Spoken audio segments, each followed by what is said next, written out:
nagbabalik ang The Working President. Sa dako pa rin ang ika-4 na rehiyon sa bansa, tunghayan natin ang inilunsad na Business and Investment Expo sa lungsod ng Santa Rosa sa Laguna. New business ideas, world-class entertainment, and big job opportunities sa Approve.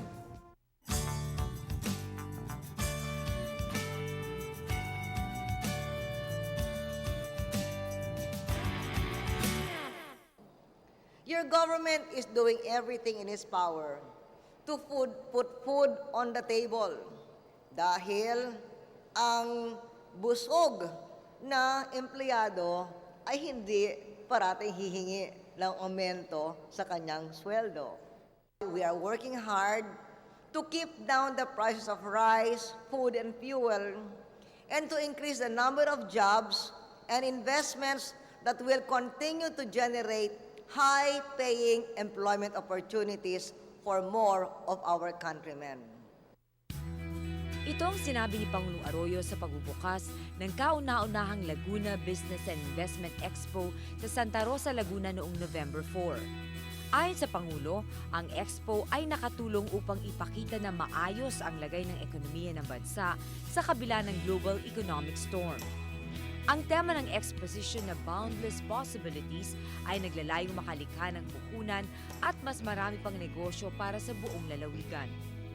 Kilala na rin ang Laguna for investment haven at ito ay patunay na kami dito ay umuunlad at nagiging masagana ang aming lalawigan sapagkat ang mga investors at mga small entrepreneurs ay nagkakasama-sama, nagtutulong-tulong para sa ikauunlad ng aming lalawigan. Inilahad naman ni Pangulong Arroyo sa kanyang talumpati ang 5 strategic measures na sumasailalim sa kanyang medium-term development plan upang maging globally competitive.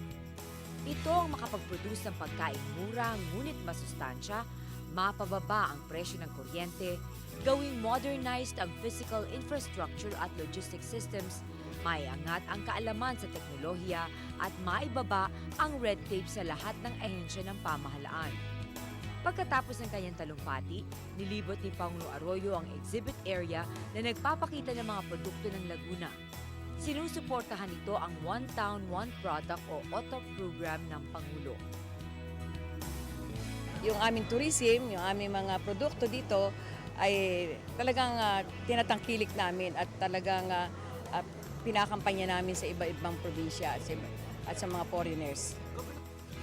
Mahalagang layunin itong expo na patunayan ang kagalingan ng probinsyang Laguna bilang sentro ng pamumuhunan at negosyo. Nagsisilbi din siyang patunay ng kahusayan, kagandahan, kahandaan at tibay ng loob ng mga taga-Laguna sa pagsulong ng kaunlaran.